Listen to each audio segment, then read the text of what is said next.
2026ರ ಕೇರಳದ ವಿಧಾನಸಭಾ ಚುನಾವಣೆಯ ದಿಕ್ಸೂಚಿ ಎಂದು ಬಣ್ಣಿಸಲಾಗುತ್ತಿದ್ದ ಕೇರಳದ ಸ್ಥಳೀಯ ಸಂಸ್ಥೆಗಳ ಚುನಾವಣೆಯಲ್ಲಿ ಕಾಂಗ್ರೆಸ್ ನೇತೃತ್ವದ ಯುಡಿಎಫ್ ಜಯಭೇರಿ ಬಾರಿಸಿದ್ದು, ಆಡಳಿತಾರೂಢ ಎಲ್ಡಿಎಫ್ ತೀವ್ರ ಹಿನ್ನಡೆ ಅನುಭವಿಸಿದೆ. ಇನ್ನು ಇತಿಹಾಸದಲ್ಲಿ ಮೊಟ್ಟಮೊದಲ ಬಾರಿಗೆ ತಿರುವನಂತಪುರ ಮಹಾನಗರ ಪಾಲಿಕೆಯಲ್ಲಿ ಅಧಿಕಾರಕ್ಕೇರುವ ಮೂಲಕ ಬಿಜೆಪಿ ಕೂಡ ಕಮಾಲ್ ಮಾಡಿದೆ. ಈ ಫಲಿತಾಂಶದಿಂದ ಯುಡಿಎಫ್ ಜೊತೆ ಎನ್ಡಿಎ ಕೂಡ ಬೀಗುತ್ತಿದ್ದು, ಆಡಳಿತಾರೂಢ ಎಲ್ಡಿಎಫ್ ಚಿಂತೆಗೆ ಬಿದ್ದಿದೆ. ಗ್ರಾಮ ಪಂಚಾಯತ್, ಬ್ಲಾಕ್ ಪಂಚಾಯತ್, ಜಿಲ್ಲಾ ಪಂಚಾಯತ್, ನಗರ ಪಾಲಿಕೆಗಳು ಮತ್ತು ಮಹಾನಗರ ಪಾಲಿಕೆಗಳು ಈ 5 ಲೋಕಲ್ ಚುನಾವಣೆಯಲ್ಲೂ ಯುಡಿಎಫ್ ಭರ್ಜರಿ ಜಯಗಳಿಸಿದೆ. ಲೋಕಲ್ ಎಲೆಕ್ಷನ್ ಅನ್ನು ಗೆದ್ದಿರುವ ಯುಡಿಎಫ್ಗೆ ಮುಂದಿನ ವರ್ಷ ನಡೆಯುವ ವಿಧಾನಸಭಾ ಚುನಾವಣೆಯಲ್ಲೂ ಗೆಲ್ಲುವ ವಿಶ್ವಾಸ ಮೂಡಿದೆ.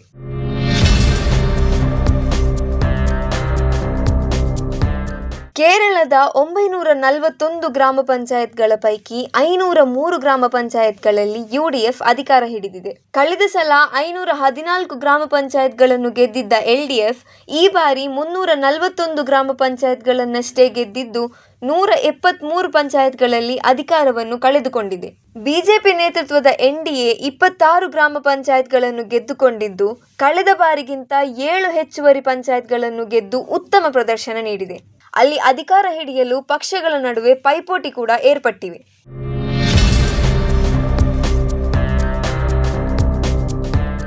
ಇನ್ನು 152 ಬ್ಲಾಕ್ ಪಂಚಾಯತ್ಗಳ ಪೈಕಿ 79ರಲ್ಲಿ ಕಾಂಗ್ರೆಸ್ ಅಧಿಕಾರ ಹಿಡಿದಿದೆ. 63ರಲ್ಲಿ ಎಲ್ಡಿಎಫ್ ಗೆದ್ದಿದೆ. ಎನ್ಡಿಎಗೆ ಒಂದೇ ಒಂದು ಬ್ಲಾಕ್ ಪಂಚಾಯತ್ನಲ್ಲಿ ಅಧಿಕಾರ ಹಿಡಿಯಲು ಸಾಧ್ಯವಾಗಿಲ್ಲ. 14 ಜಿಲ್ಲಾ ಪಂಚಾಯತ್ಗಳಲ್ಲಿ ಯುಡಿಎಫ್ ಮತ್ತು ಎಲ್ಡಿಎಫ್ ಸಮಬಲ ಸಾಧಿಸಿದೆ. 7ರಲ್ಲಿ ಎಲ್ಡಿಎಫ್ ಮತ್ತು 7ರಲ್ಲಿ ಯುಡಿಎಫ್ ಬಹುಮತ ಪಡೆದಿದೆ. ಒಂದೇ ಒಂದು ಜಿಲ್ಲಾ ಪಂಚಾಯತ್ನಲ್ಲಿ ಅಧಿಕಾರ ಹಿಡಿಯಲು ಬಿಜೆಪಿ ವಿಫಲವಾಗಿದೆ. ಇನ್ನು 77 ಮುನ್ಸಿಪಾಲಿಟಿಗಳಲ್ಲಿ 54ರಲ್ಲಿ ಯುಡಿಎಫ್ ಅಧಿಕಾರಕ್ಕೇರಿದ್ದು, 28ರಲ್ಲಿ ಎಲ್ಡಿಎಫ್ ಬಹುಮತ ಪಡೆದಿದೆ. ಬಿಜೆಪಿ 2 ನಗರ ಪಾಲಿಕೆಗಳಲ್ಲಿ ಅಧಿಕಾರ ಹಿಡಿಯುವಲ್ಲಿ ಯಶಸ್ವಿಯಾಗಿದೆ. ಇನ್ನು ಕೇರಳದ 6 ಮಹಾನಗರ ಪಾಲಿಕೆಗಳ ಪೈಕಿ 4ರಲ್ಲಿ ಯುಡಿಎಫ್ ಜಯಗಳಿಸಿದೆ. ಎಲ್ಡಿಎಫ್ ಕೇವಲ 1ರಲ್ಲಿ ಅಧಿಕಾರ ಹಿಡಿದಿದೆ. ಕೊಲ್ಲಂ, ಕೊಚ್ಚಿ, ತ್ರಿಶೂರ್, ಕಣ್ಣೂರು ಮಹಾನಗರ ಪಾಲಿಕೆಯಲ್ಲಿ ಅಧಿಕಾರಕ್ಕೇರಿದೆ. ಕ್ಯಾಲಿಕಟ್ ಪಾಲಿಕೆಯಲ್ಲಿ ಎಲ್ಡಿಎಫ್ ಬಹುಮತ ಪಡೆದಿದೆ. ಇನ್ನು ಬಿಜೆಪಿ ಪಕ್ಷ ಕೇರಳದ ರಾಜಧಾನಿಯಾದ ತಿರುವನಂತಪುರ ಮಹಾನಗರ ಪಾಲಿಕೆಯಲ್ಲಿ ಐತಿಹಾಸಿಕ ಜಯ ಗಳಿಸಿದೆ. ತಿರುವನಂತಪುರ ಪಾಲಿಕೆಯ 101 ವಾರ್ಡ್ಗಳಲ್ಲಿ ಚುನಾವಣೆ ನಡೆದ 100 ವಾರ್ಡ್ಗಳಲ್ಲಿ ಬಿಜೆಪಿ 50 ವಾರ್ಡ್ಗಳಲ್ಲಿ ಜಯಗಳಿಸಿದೆ. ಬಹುಮತಕ್ಕೆ ಒಂದೇ ಸ್ಥಾನದ ಕೊರತೆಯಾಗಿದೆ. 2 ಪಕ್ಷೇತರರ ಬೆಂಬಲದಿಂದ ಬಿಜೆಪಿ ಅಧಿಕಾರಕ್ಕೇರಲು ಸಜ್ಜಾಗಿದೆ. ಕಳೆದ ಸಲ ಅಲ್ಲಿ ಎಲ್ಡಿಎಫ್ ಅಧಿಕಾರ ಪಡೆದಿತ್ತು. ಕಾಲೇಜ್ ವಿದ್ಯಾರ್ಥಿನಿ ಮೇಯರ್ ಪಟ್ಟ ನೀಡಿ ಇಡೀ ದೇಶದಲ್ಲಿ ಸುದ್ದಿಯಾಗಿತ್ತು. ಆದರೆ ಈ ಸಲ ಎಲ್ಡಿಎಫ್ ತಿರುವನಂತಪುರ ಪಾಲಿಕೆಯಲ್ಲಿ ನೆಲಕಚ್ಚಿದೆ. ಹಾಗೆ ಕಾಂಗ್ರೆಸ್ ಅಲ್ಲಿ 3ನೇ ಸ್ಥಾನಕ್ಕೆ ಕುಸಿದಿದೆ. ಇದರಿಂದ ಕಾಂಗ್ರೆಸ್ ಸಂಸದ ಶಶಿ ತರೂರ್ ಅವರಿಗೆ ಮುಖಭಂಗವಾಗಿದೆ. ಬಿಜೆಪಿ ಗೆಲ್ಲಲು ಯುಡಿಎಫ್ ಸಹಕರಿಸಿದೆ ಎಂದು ಎಲ್ಡಿಎಫ್ ಆರೋಪಿಸಿದರೆ, ಎಲ್ಡಿಎಫ್ನ ಹೊಂದಾಣಿಕೆ ರಾಜಕಾರಣದಿಂದ ಬಿಜೆಪಿ ಗೆದ್ದಿದೆ ಅಂತ ಯುಡಿಎಫ್ ಆರೋಪಿಸಿದೆ. ಅಲ್ಲಿನ ವಾರ್ಡ್ ವಾರ್ ಫಲಿತಾಂಶಗಳನ್ನು ಗಮನಿಸುವಾಗ ತ್ರಿಕೋನ ಸ್ಪರ್ಧೆಯಿಂದ ಬಿಜೆಪಿಗೆ ತುಂಬಾ ಲಾಭವಾಗಿದೆ.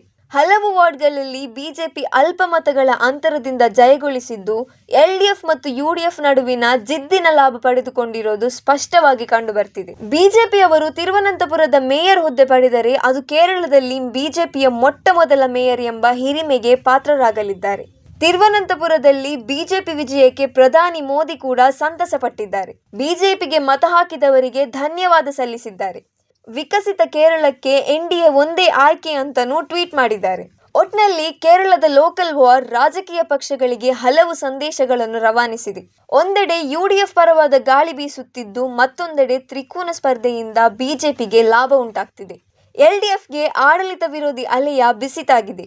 ಎಸ್ಡಿಪಿಐ ಪಕ್ಷ ಅಲ್ಪಸಂಖ್ಯಾತ ಬಾಹುಳ್ಯದ ಪ್ರದೇಶಗಳಲ್ಲಿ ಬಲಗೊಳ್ಳುತ್ತಿರುವುದು ಕಂಡುಬಂದಿದೆ. ಮುಂದಿನ ಅಸೆಂಬ್ಲಿ ಚುನಾವಣೆಯ ಮೇಲೆ ಈ ಫಲಿತಾಂಶ ಎಷ್ಟು ಪ್ರಭಾವ ಬೀರಲಿದೆ ಎಂಬುದನ್ನು ಕಾದು ನೋಡಬೇಕಿದೆ.